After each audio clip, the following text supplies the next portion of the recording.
Bapa di surga, kami mengucap syukur dan berterima kasih untuk kesempatan di mana kami boleh beribadah kepadamu. Terima kasih ya Tuhan Yesus, karena Engkau boleh memberikan kepada kami kebebasan untuk memuji memuliakan nama-Mu. Dan saat ini Tuhan, kami mau mendengar suara Tuhan. Biar hati kami dan pikiran kami boleh terbuka untuk mendengar sabda-Mu. Berbicaralah bagi kami ya Tuhan Yesus, karena kami anak-anak-Mu mau hidup berkenan di mata Tuhan. Kami mau hidup sesuai dengan kehendak-Mu ya Tuhan Yesus. Untuk itu ya Tuhan, kami minta kiranya Engkau terus berbicara bagi kami. Ajarkan kami Tuhan, supaya kami boleh menjadi anak-anak-Mu yang setia kepadamu. Tuhan, pakai hamba-Mu yang penuh dengan kelemahan dan keterbatasan. Biar firman yang keluar dari bibir mulut ini boleh datang dari hati-Mu dan boleh masuk dalam setiap hati yang ada di tempat ini ya Tuhan. Jangan lewatkan satu pun ya Tuhan Yesus. Supaya setiap kami boleh mendapat berkat daripada-Mu. Dan setelah kami keluar dari tempat ini Tuhan, kami boleh menjadi orang Kristen yang sungguh-sungguh diberkati dan dipakai Tuhan untuk kepujian dan kemuliaan nama Tuhan. Berfirmanlah bagi kami ya Tuhan Yesus, karena kami telah siap untuk mendengar apa kata firman-Mu bagi kami. Dalam nama Tuhan Yesus Kristus, firman yang hidup, kami berdoa kepada Bapa di surga. Amin. Silakan duduk. Hari ini saya dengan Jong yang berkhotbah di dalam bahasa Portugis.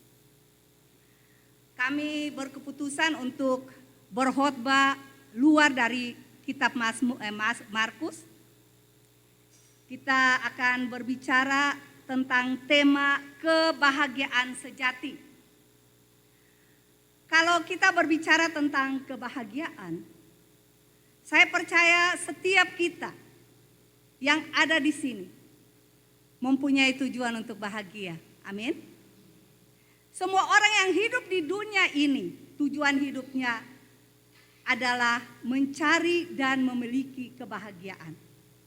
Itu bisa kita lihat karena apa? Orang bekerja dari pagi, siang, sore, sampai malam untuk mengejar sebuah kebahagiaan. Namun apakah mereka memiliki kebahagiaan yang sejati? Bapak Ibu Saudara yang Tuhan Yesus kasihi, kebahagiaan sejati tidak dapat diukur dengan hal jasmani atau hal lahiriah. Kita bisa lihat bahwa kalau seseorang yang cantik, karena jasmaninya, karena fisiknya yang cantik, kecantikan seseorang membuat dia bahagia. Tetapi kecantikannya suatu saat akan luntur. Kalau kebahagiaan itu ditaruh kepada kecantikannya, dia akan berupaya untuk operasi plastik supaya kebahagiaan itu tidak akan hilang. Tapi apakah itu kebahagiaan sejati? Bapak Ibu Saudara, kebahagiaan sejati tidak dapat diukur dengan materi. Claro, harta, uang itu perlu. Uang itu perlu untuk hidup. Tiada uang, gimana kita bisa hidup, ya toh? Memang materi perlu untuk memenuhi kebutuhan kita. Kita bisa jalan-jalan, akhirnya bisa mendapat kebahagiaan. Tapi apakah itu kebahagiaan? Kalau firman Tuhan mengatakan dalam Matius 6 ayat 19 ayat 21, mengatakan jangan mengumpulkan hartamu di dunia. Karena di dunia ngengat dan karat merusaknya. Kalau ngengat dan pencuri mengambilnya. Kalau kebahagiaan kita taruh di dalam materi. Pada saat pencuri mengambil materi kita, kebahagiaan kita di mana?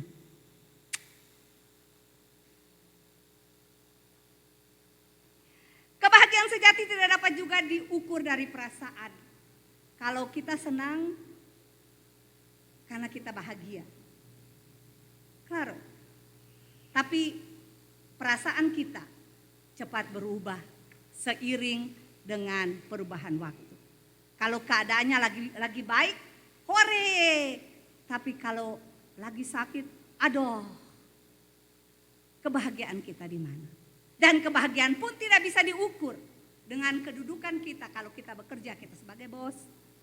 Kalau orang-orang di sini nggak ada yang mengejar kedudukan. Kalau di orang Indonesia di sana, kalau saya punya teman-teman, mereka berusaha mengejar kedudukan sampai orang lain pun disingkirkan. Untuk apa? Untuk mendapat kebahagiaan. Bapak Ibu Saudara, kebahagiaan adalah salah satu hal yang setiap manusia berusaha untuk mendapatkannya.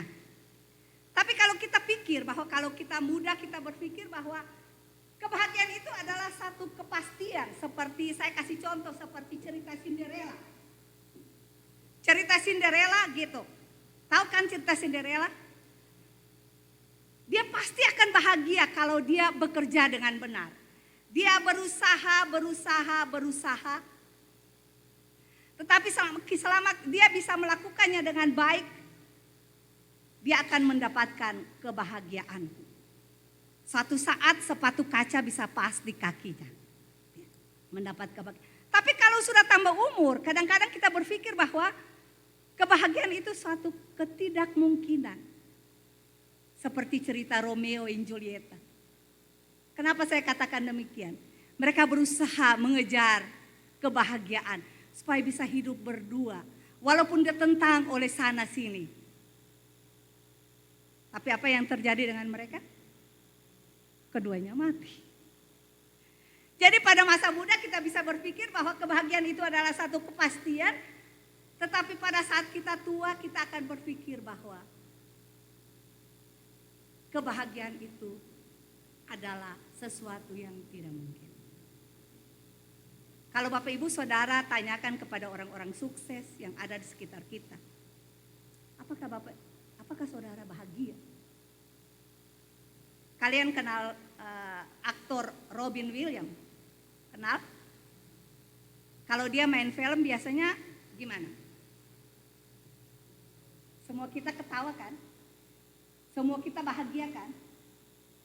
Ini adalah salah satu teka-teki dari kebahagiaan. Dan apa yang terjadi dengan dia?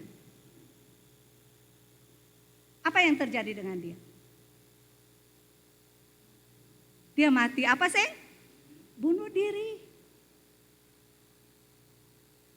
Karena ketidakbahagiaan.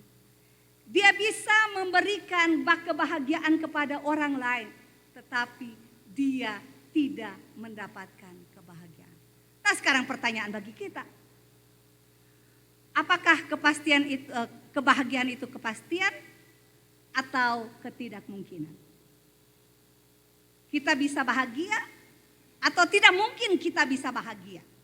Tidak ada seorang pun yang dari waktu hidupnya akan mengatakan, saya mah gak bisa bahagia. Saya mau katakan buat Bapak Ibu Saudara. Tuhan kita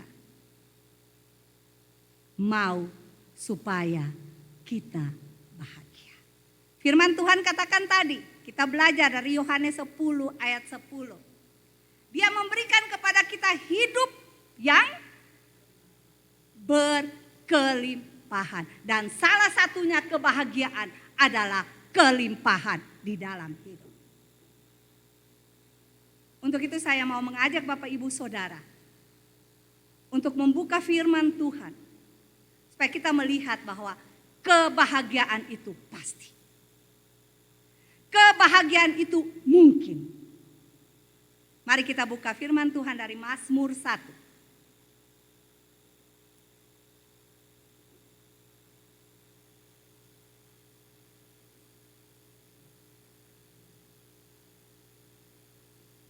Kita akan baca dari ayat 1 sampai dengan ayatnya yang ke-6. Mazmur 1.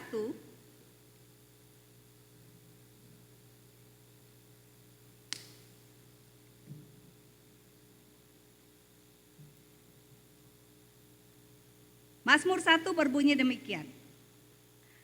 Berbahagialah orang yang tidak menurut nasihat orang fasik, yang tidak berdiri di jalan orang berdosa, dan yang tidak duduk dalam kumpulan pencemooh. Tetapi yang kesukaannya ialah Taurat Tuhan, dan yang merenungkan Taurat itu siang dan malam. Ia seperti pohon yang ditanam di tepi aliran air, yang menghasilkan buahnya pada musimnya, dan yang tidak layu daunnya. Apa saja yang diperbuatnya berhasil. Ayat yang keempat, bukan demikian orang fasik, mereka seperti sekam yang ditiupkan angin. Sebab itu orang fasik tidak akan tahan dalam penghakiman. Begitu pula orang berdosa dalam perkumpulan orang benar. Sebab Tuhan mengenal jalan orang benar, tetapi jalan orang fasik menuju kebinasaan. Bapak Ibu Saudara yang Tuhan Yesus kasihi, pembacaan kita hari ini saya bagi menjadi 3 bagian. Yang pertama adalah pilihan, ayat 1 dan yang kedua. Ayat yang ketiga dan yang keempat adalah hasil dari pilihan kita. Dan ayat yang kelima dan yang keenam adalah tujuan akhirnya. Ayat yang pertama dan yang kedua berbicara di sini. Berbahagialah orang yang tidak berjalan menurut nasihat orang fasik. Jika Anda ingin bahagia, Anda harus memilih pilihan yang tepat. Di sini memulai dengan kata berbahagia. Dalam bahasa Ibrani asher artinya diberkati. Jadi berbahagia di sini adalah diberkati orang yang tidak berjalan menurut nasihat orang fasik. Kebahagiaan adalah suatu berkat. Jadi kalau kita mau bahagia, kita harus memilih atau membuat pilihan yang tepat. Di sini ada 2 pilihan. Agar kita berbahagia, kita harus mengatakan tidak pada jalan atau nasihat orang fasik dan mengatakan ya pada Taurat Tuhan. Yang pertama kita lihat mengatakan tidak pada orang fasik, jalan orang fasik. Yang pertama, untuk tidak berjalan ada 3 hal di sini. Untuk tidak berjalan menurut nasihat orang fasik. Yang pertama. Yang kedua, tidak berdiri di jalan orang berdosa. Yang ketiga, tidak duduk dalam kumpulan pencemooh. Saya mau bahas satu demi satu. Di sini dikatakan kita tidak berjalan menurut nasihat orang fasik. Jadi di sini kita harus menjaga pikiran dan hati kita terhadap kepercayaan dunia ini. Nasihat siapa kita dengar? Apakah kita mendengarkan apa yang dikatakan dunia? Atau apa yang dikatakan firman Tuhan? Itu yang pertama. Yang kedua, menjaga perilaku kita. Jangan tidak berdiri di jalan orang berdosa. Selain kita menjaga pikiran dan hati kita, sekarang bagaimana kelakuan kita, perilaku kita. Kita tidak boleh berperilaku seperti dunia ini. Yang ketiga, tidak duduk di kursi pencemooh. Tidak hidup atau jadi kita harus menjaga lingkungan persahabatan kita. Dengan siapa kita berteman. Dari ketiga hal ini kita bisa melihat perkembangan dosa. Saya mau melihat kita lihat perkembangan dosa di sini. Yang pertama, kita berpikir secara dunia. Nasihat yang kita dengar, kita mulai berpikir. Setelah itu nasihat kita terima, kita mulai hidup seperti dunia. Kita berperilakuan seperti dunia. Bertindak seperti dunia. Dan akhirnya kita duduk dengan pencemooh. Kita hidup seperti dunia. Satu contoh saya mau berikan supaya kita bisa mengerti. Kita mendengar bahwa berbohong itu dosa. Ya? Betul? Betul enggak? Berbohong itu dosa dan kita katakan kepada anak-anak kita, nggak boleh berbohong. Karena itu adalah dosa dan tidak baik. Tapi kita melihat di dalam dunia ini kebanyakan orang di sekitar kita berbohong. Lalu orang bilang gini, berbohong sedikit nggak apa-apa. Ada bohong putih, ada bohong hitam ya Seng. Lalu kita mulai berpikir, kita udah terima nih. Kita mulai berpikir, kita terima kan nasihat tuh. Bohong sedikit nggak apa-apa. Kita mulai berpikir, berarti saya boleh berbohong jika terpaksa.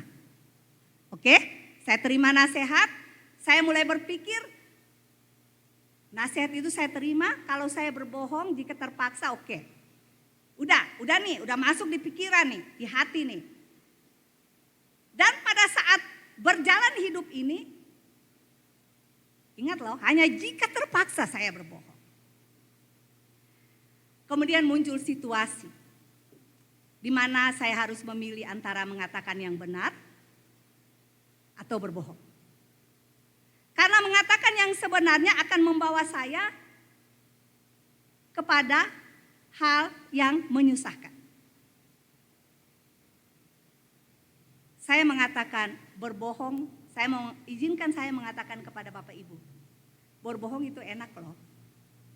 Karena apa? Karena saya bebas dari masalah. Kemudian saya punya gaya hidup berbohong. Karena terpaksa, saya berpikir karena terpaksa, hanya saya berbohong. Dosa memberikan kepuasan kepada saya dalam berbohong, tetapi dosa tidak memberikan kebahagiaan. Bapak Ibu Saudara, dosa bisa selalu menjadikan $1 juta, tapi hanya memberikan kita 1 sen. Lalu apa? Kita udah mulai terima, kita mulai dengar, kita mulai punya gaya hidup, lama-lama kita hidup selalu berbohong. Kalau mulai berbohong, akan terus berbohong, dan akan terus berbohong. Dan itu adalah gaya hidup kita. Ini yang dikatakan dalam Mazmur 1 tadi. Tidak berjalan menurut nasihat orang fasik. Tidak berdiri di jalan orang berdosa. Jadi jangan mendengar nasihat orang fasik. Dan jangan punya gaya hidup seperti orang fasik. Dan yang tidak duduk dalam kumpulan pencemooh. Kalau pencemooh itu dalam Amsal dikatakan orang yang tidak suka akan nasihat. Orang yang tidak suka akan teguran. Lalu kita mulai hidup di dalam dosa. Karena dosa itu selalu membawa kita dari yang buruk kepada yang lebih buruk.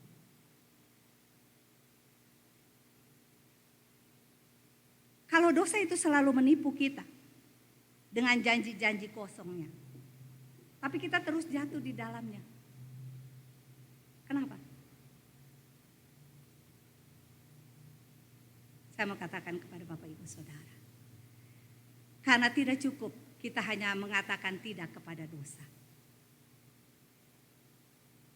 Kita harus mengatakan ya kepada Tuhan. Kita harus mengatakan ya kepada firman Tuhan. Di sini dikatakan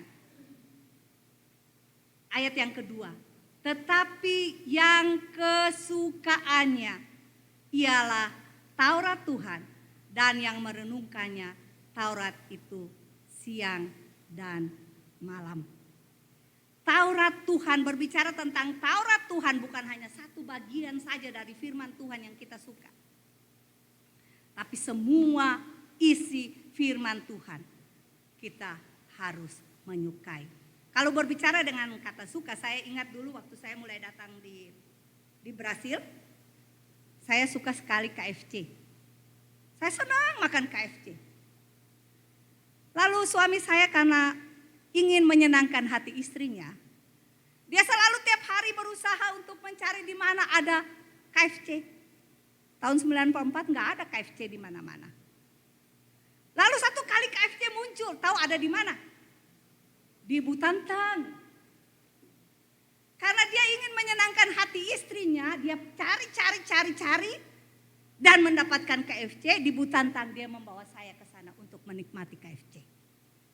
Di sini firman Tuhan saya ingin mengajak kita untuk melihat, di sini dikatakan yang kesukaannya.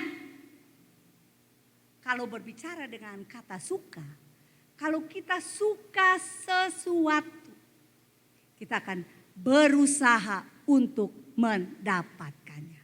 Amin. Di sini dikatakan yang kesukaannya ialah Taurat Tuhan.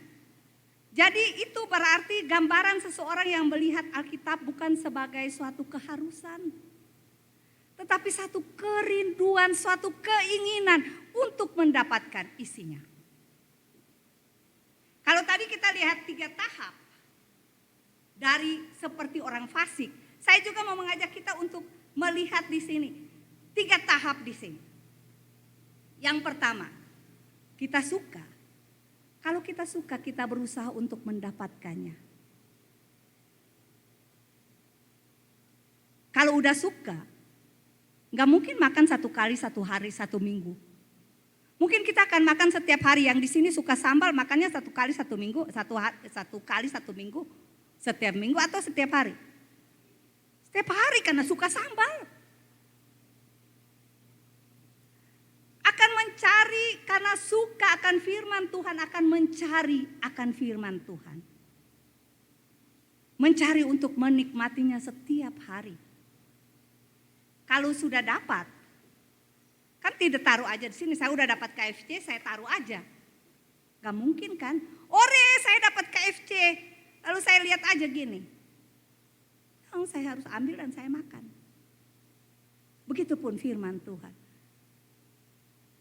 Dapatkan firman Tuhan, ambil dan makanlah. Jangan taruh aja langsung ingguli, kunyah. Untuk itu firman Tuhan yang merenungkannya siang dan malam. Kunyah.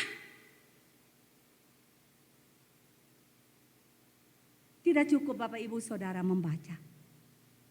Tadi kita lihat 3 tahap. Tidak cukup Bapak Ibu Saudara mendengar tentang Yesus. Perlu datang kepada Yesus. Dan tersungkur di kaki Yesus. Tidak cukup Bapak Ibu Saudara hanya membaca dan mendengar. Perlu makan, perlu mengunyah, perlu merenungkan. Supaya apa? Supaya kita bisa mendapat kekuatan. Yang ketiga, setelah kita mengunyah, kita bisa makan, kita bisa mengunyah, kita mendapatkannya, kita hidup menurut firman. Amin. Supaya kita bisa bahagia. Jangan ikut nasihat orang fasik. Jangan berdiri atau hidup seperti orang fasik. Dan jangan hidup di dalam dosa. Tetapi kesukaannya ialah Taurat Tuhan. Dan merenungkannya siang dan malam. Kalau itu kita lakukan, ada hasilnya. Ayat yang ketiga dan yang keempat. Ia seperti pohon yang ditanam di tepi aliran air. Yang menghasilkan buahnya pada musimnya. Dan yang tidak layu daunnya. Apa saja yang diperbuatnya berhasil. Ayat yang keempat. Bukan demikian orang fasik. Mereka seperti sekam yang ditiupkan angin. Ditiupkan angin. Bapak Ibu Saudara, tadi ada 2 pilihan. Sekarang pun ada 2 hasilnya. Kita mau memilih menjadi orang benar atau mau menjadi orang fasik? Orang yang suka akan firman Tuhan digambarkan sebagai pohon yang berbuah karena tinggal di dekat mata air. Sedangkan orang fasik yang tidak suka akan firman Tuhan, dia seperti sekam yang ditiupkan angin. Kita lihat pohon yang berbuah dulu. Mereka yang suka akan firman Tuhan, mereka seperti pohon yang ditanam di tepi aliran air. Ini adalah tema kita nanti dalam retiro. Bagaimana dengan pohon ini kalau ditanam di tepi aliran air? Dia gagal memberi buah?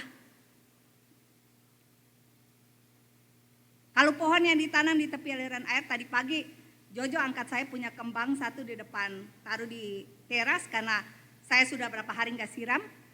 Dia angkat, dia bawa, dia bilang karena nggak ada air. Saya bilang, wah udah itu, dia bilang bukan lagi itu sakit, udah mati mak katanya. Gitu, kalau tidak ada di dekat aliran air akan mati. Tapi di sini dibilang dia seperti pohon yang ditanam di tepi aliran air. Inilah yang terjadi dengan pohon itu. Kalau dia tanam di tepi aliran air, akan menghasilkan buahnya pada musimnya. Bapak Ibu Saudara, ini yang terjadi ketika kita senang merenungkan firman Tuhan. Kita suka akan firman Tuhan dan merenungkannya. Kita bisa berbahagia dalam segala keadaan.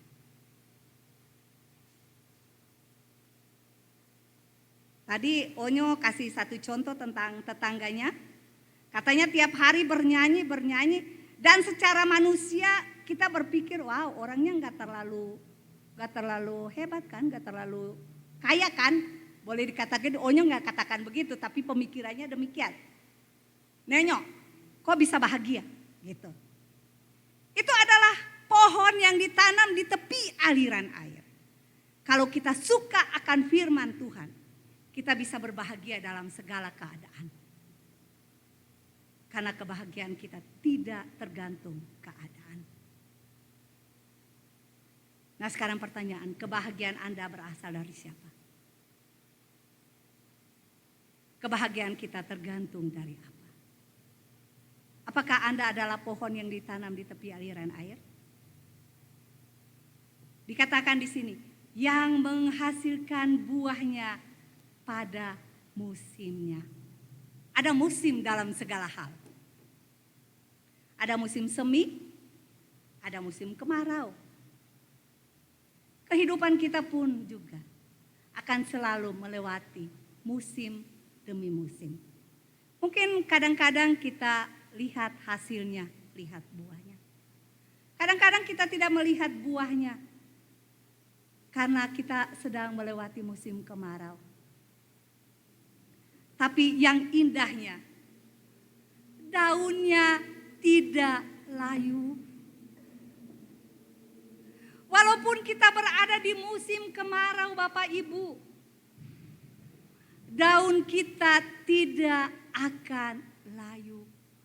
Kita boleh jatuh, tetapi tidak sampai tergeletak. Karena apa? Karena kita ditanam di tepi aliran air, yaitu firman Tuhan. Kebahagiaan seseorang yang senang merenungkan firman Tuhan sangat mendalam. Tidak tergantung pada keadaan. Saya mengajak kita buka Habakuk 3 ayat 17 sampai 18.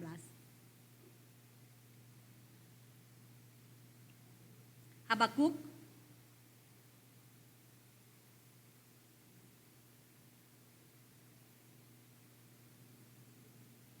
Habakuk 3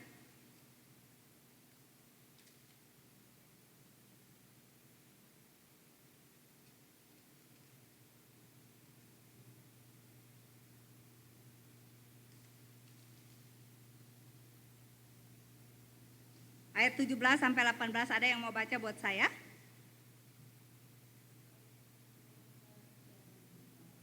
Pohon anggur tidak berbuah, hasil pohon zaitun mengecewakan, sekalipun ladang-ladang tidak menghasilkan bahan makanan, kambing domba terhalau dari kurungan, dan tidak ada lembu sapi dalam kandang. Namun aku akan bersorak-sorak di dalam Tuhan, beria-ria di dalam Allah yang menyelamatkan aku. Sekalipun saya tidak cantik, sekalipun kantong saya kosong, sekalipun tubuh saya lemah, namun aku akan bersorak-sorai di dalam Tuhan, beria-ria di dalam Allah yang menyelamatkan aku. Itulah kebahagiaan. Karena apa? Karena kita berada di tepi aliran air.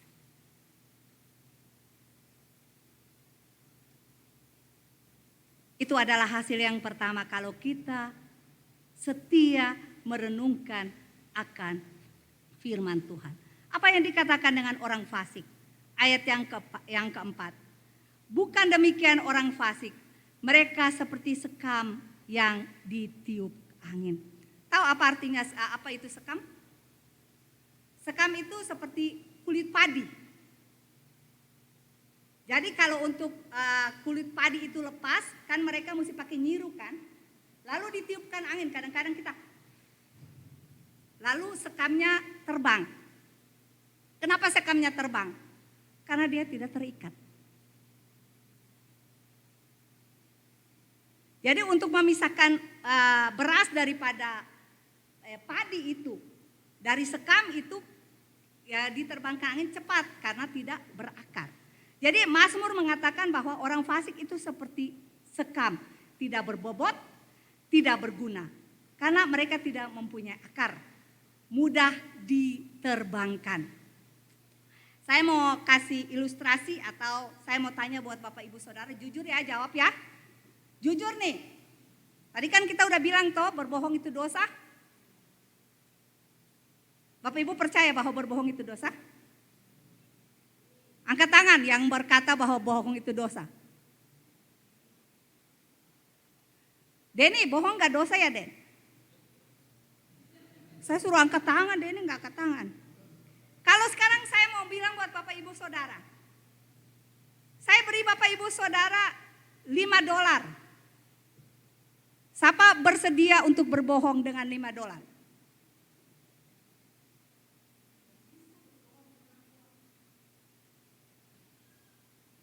Saya nggak usah kasih komentar. Angkat tangan kalau mau berbohong dengan $5. Nggak ada nih, karena terlalu sedikit nih. Saya nggak punya loh. Siapa yang berbohong kalau saya berikan $10.000?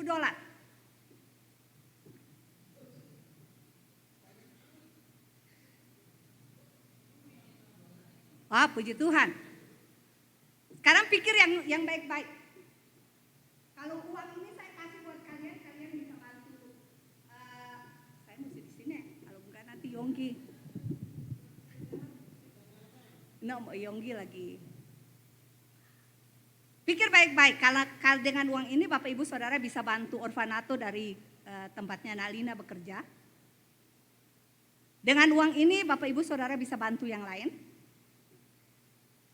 Siapa mau berbohong dengan $1 juta?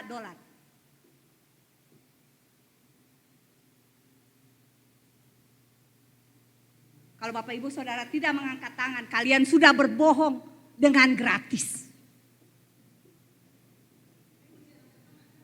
Kalian tidak, pasti kalau dikasih $1 juta pasti ada yang mau berbohong.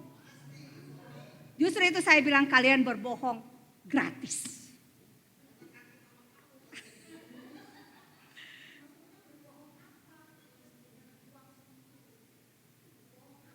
Saya suruh kamu berbohong apa aja, berbohong, tapi saya kasih $1 juta gitu.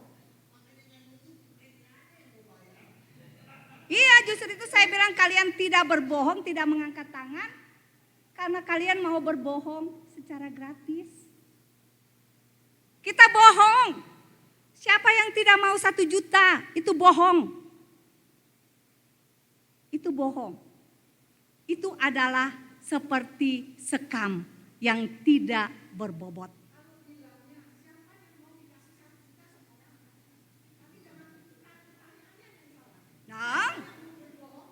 Nah, saya bilang, saya kasih $1 juta untuk berbohong. Iya, untuk berbohong. Saya kasih $1 juta untuk berbohong. Gak ada yang mau berbohong. Nggak. Bapak Ibu semua saudara adalah berbohong dengan gratis saya bilang. Karena apa? Karena kalau kita tidak berakar di dalam firman Tuhan, kita bisa digoyangkan. Claro, biar dia orang Kristen, saya percaya kalau dia dikasih uang segitu banyak dia akan berbohong. Tapi kalau kita berakar di dalam firman Tuhan, biarpun $1 juta kita tidak tukar.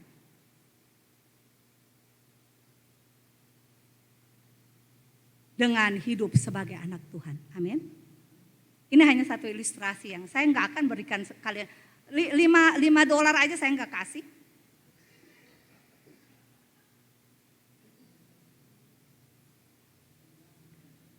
Sekarang tinggal memilih kita. Kita mau hidup seperti orang fasik atau kita mau memilih hidup sebagai orang benar.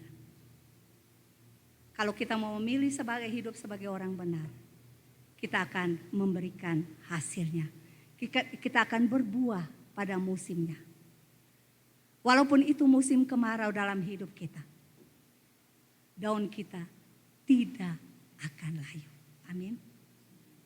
Walaupun kita jatuh, kita tidak akan tergeletak.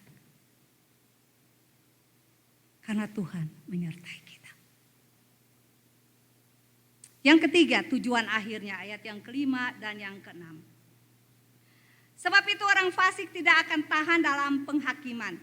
Begitu pula orang berdosa dalam perkumpulan orang benar. Sebab Tuhan mengenal jalan orang benar, tapi jalan orang fasik menuju kebinasaan. 2 pilihan, 2 hasil, dan 2 tujuan. Pilihan Anda menentukan tujuan Anda. Setiap orang tanpa terkecuali memilih pertemuan dengan Tuhan. Setiap orang harus menjawab kepada Tuhan bagaimana mereka hidup. Untuk itu pemazmur sangat jelas di sini katakan, orang fasik seperti sekam, tidak tahan dalam penghakiman. Tuhan akan menghukum mereka karena dosa-dosa mereka. Orang fasik tidak punya masa depan. Mereka tidak memiliki tujuan. Di sini dikatakan orang benar. Tuhan mengenal jalan orang benar. Sekarang pertanyaan bagi kita. Tuhan tidak mengenal jalan orang fasik? Firman Tuhan bilang, Tuhan mengenal jalan orang benar. Lalu pertanyaan, orang fasik nggak dikenal jalannya? Kenal. Claro, orang fasik dikenal jalan Tuhan. Di sini berbicara tentang jalan di sini. Mengenal di sini dalam bahasa Ibrani yada. Yada itu berarti mengenal seseorang dan peduli dengan seseorang secara intim. Tadi kita belajar juga. Tuhan memberikan berkat bagi anak-anaknya. Tapi Tuhan juga memberikan berkat bagi yang bukan anaknya. Tapi ingat bahwa berkat yang Tuhan berikan adalah berkat yang berkelimpahan. Sedangkan yang bukan anaknya adalah remah-remah. Tuhan mengenal jalan orang benar. Tuhan juga mengenal jalan orang fasik. Tapi di sini berbicara tentang mengenal adalah Tuhan mengenal secara pribadi. Tuhan tahu sampai ke dalam-dalamnya, Tuhan tahu semua. Tetapi Tuhan peduli. Ini artinya Tuhan mengenal dan Tuhan peduli akan orang-orang benar. Bapak Ibu Saudara, tujuan kita anak-anak Tuhan bukan hanya tempat di surga. Tapi tujuan kita adalah seseorang, yaitu Tuhan kita mengenal kita. Amin. Maukah Bapak Ibu Saudara dikenal Tuhan? Jangan sampai pada akhirnya kita datang kepada Tuhan dan Tuhan katakan, aku tidak mengenal kamu.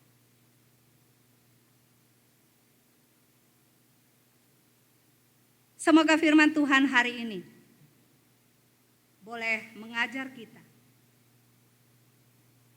untuk hidup sebagai orang benar. Yang kesukaannya ialah Taurat Tuhan dan merenungkannya siang dan malam. Jangan malas dengar firman Tuhan. Karena hidup kita bisa berakar, hidup kita bisa berbuah. Kalau kita berada di sumber, dekat sumber aliran air. Renungkan firman-Nya, jangan hanya baca. Nikmati firman Tuhan. Renungkan katakan dan lakukan. Supaya kita bisa dikenal orang. Jangan kehadiran Tuhan di hati kita dirahasiakan. Tapi buah-buah yang ada dalam hidup kita boleh dinikmati oleh orang lain. Tuhan Yesus memberkati kita. Kita berdoa. Bapa di surga, kami mengucap syukur dan berterima kasih untuk firman-Mu yang sekali lagi mengingatkan kami. Untuk kami boleh dekat kepadamu.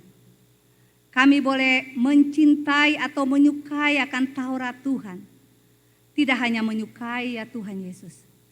Tapi kami mau merenungkannya siang dan malam. Biar itu boleh menjadi rema dalam hidup kami.